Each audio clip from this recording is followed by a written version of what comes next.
When one thinks of horror movies, one usually thinks of a series of traumatizing events that the protagonist eventually overcomes, leading to an ending filled with hope. Well, you can kiss that goodbye. This is not a James Wan movie, since life itself is already pretty bleak, and this movie captures that extremely well. A good horror movie should absolutely leave you with a sense of dread, because what do you mean everything went back to normal at the end of the first Conjuring? Your mother chases you around with murderous intent, and granted, she was possessed at the time, but you can't just go back and hug her after she literally tried to skin you alive, can you? Anyway, this isn't a rant about The Conjuring. I'm here to explain the plot and the 5 alternate endings of The Mist, adapted from Stephen King's 1980 novella of the same title. Frank Darabont is known for his faithful movie adaptations, such as The Shawshank Redemption and The Green Mile, and is notorious for being one of the most faithful fans of Stephen King. When he got the chance to adapt The Mist, Stephen King had complete faith in him. King is known for disliking and showing contempt for Hollywood movie adaptations, famously for disliking Stanley Kubrick's The Shining the most due to its tweaks in character development and dynamics. Therefore, when Darabont got a chance to adapt The Mist, it was most definitely an ambitious feat. However, King always had faith in him due to his previous work. But what solidified his faith in Darabont was when the director proposed the idea to change the ending of the movie. But before we move on to discuss Darabont's version of The Mist, let's talk about the original novella.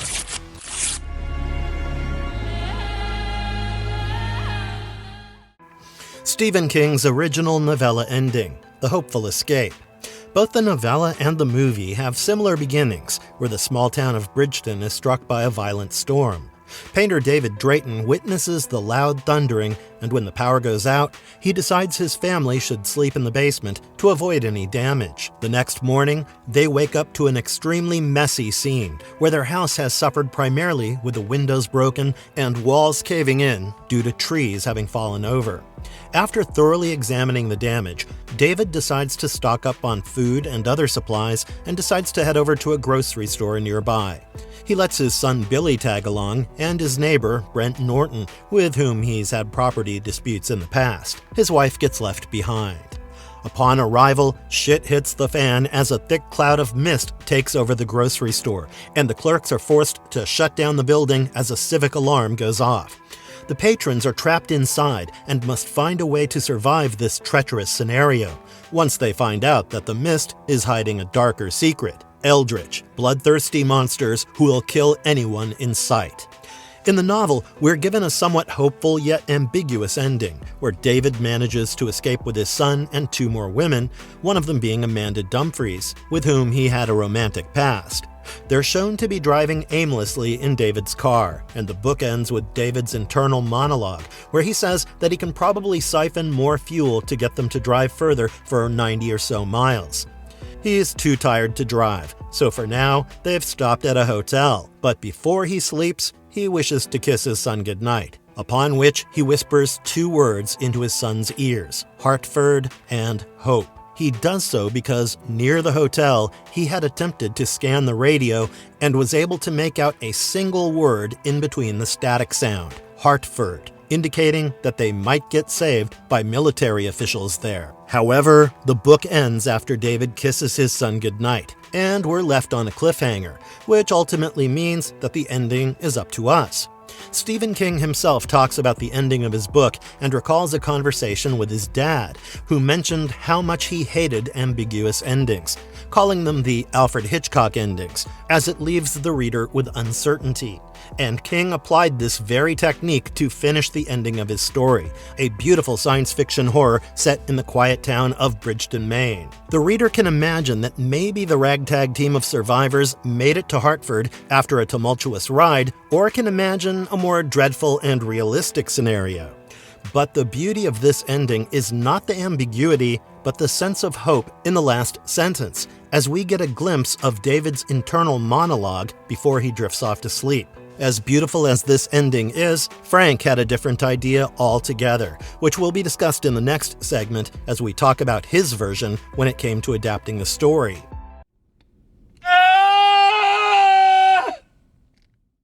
Frank Darabont's theatrical ending, the mercy killing. There are a bunch of minor changes within the film apart from the ending. For instance, in the movie version, David wasn't acquainted with Amanda Dumfries and met her for the first time at the grocery store. Other changes include how the character of Dan seems to be a part of the town and not a newcomer in Bridgeton. Similarly to the book, he is resilient yet pessimistic when it comes to humanity, but he did his level best to keep himself and others from harm.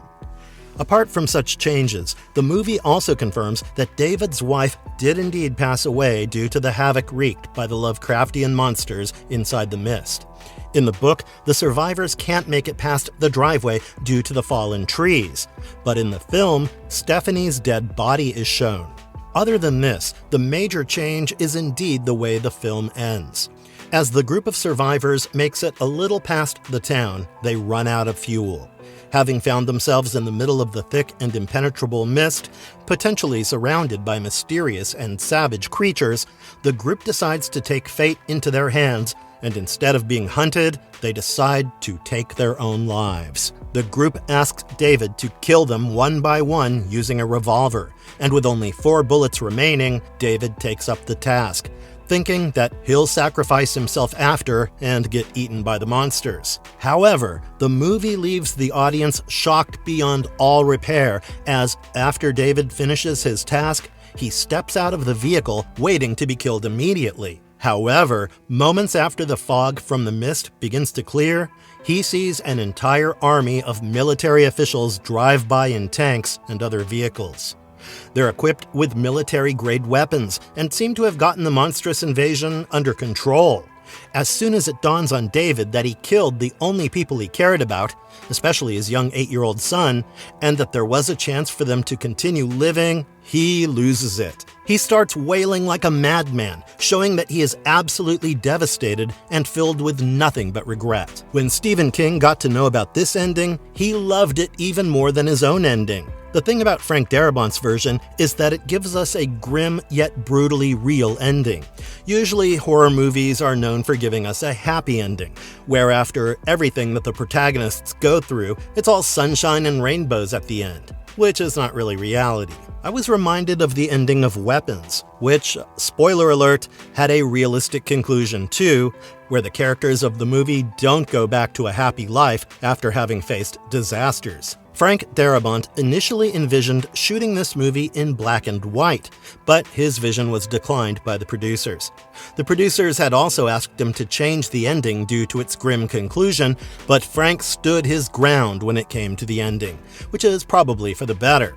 Now, in this segment, we will discuss another alternate ending, the even darker alternate version where Billy's face cuts to black.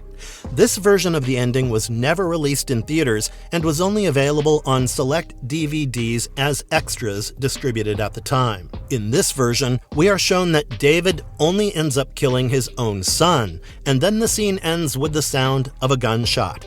However, even this version was deemed too disturbing, and Frank refused to make a better or light-hearted version of the ending. But hey, we can always make up an ending where the family gets saved by Jotaro Kujo. All it takes is a little bit of imagination and booze. One can say that this ending, in a way, justifies as Mrs. Carmody's predictions, and some speculate that it is right after Billy's sacrifice that the fog starts to clear up. In the plot, Mrs. Carmody is shown to be a religious fanatic who, along the way, is able to persuade a group of people into believing her sermons. When she found that David and his group were planning on getting out of the grocery store and finding refuge and a possible solution somewhere else, she riles up and starts ordering her followers to attack them. In between, she claims that what is required is a human sacrifice to appease the wrathful gods and orders David's son Billy and Amanda to be sacrificed. But before her group of followers could even attack, Ollie, one of the clerks working at the grocery store, ended up shooting her, allowing David and his group to escape. In this segment, we will now discuss the possible yet not confirmed Dark Tower connection. At the start of the film, we're shown a scene where David is painting a portrait of someone who appears to be Roland Deschain, the protagonist of the Dark Tower series. This, alongside the fact that the town of Bridgeton often appears in the novel series and that the monsters seem to resemble the ones from The Wind Through the Keyhole, the eldritch creatures with tentacles seem similar to the Todash monsters. Frank himself wanted to shoot a scene where, while handling the interdimensional creatures in the Arrowhead Project, the officials lost control, and that's when the creatures went berserk and started to wreak havoc. In the original script, it showed a lightning strike that caused a power surge, rendering the interdimensional portal uncontrollable, allowing the strange and lethal creatures to enter the town. However, this scene was never shot.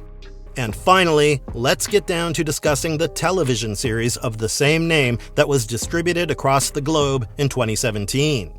In the Mist TV series, the story takes place in a similar town, going by the name of Bridgeville, with a different set of characters. The story follows Kevin Copeland, who discovers that his daughter, Alex, was raped at a party. Kevin finds himself at a police station, in what seems to be a confrontation with the chief of police, who also appears to be the father of the accused. However, it's then that the town starts getting engulfed by the mysterious mist, and people start disappearing. The ones alive have taken refuge, either at the police station or the church, and the rest of the people appear to have sought asylum at a mall. Kevin's daughter Alex and his wife Eve are present there. Alex is deeply disturbed by the presence of another character named Jay, who seemed to be the perpetrator.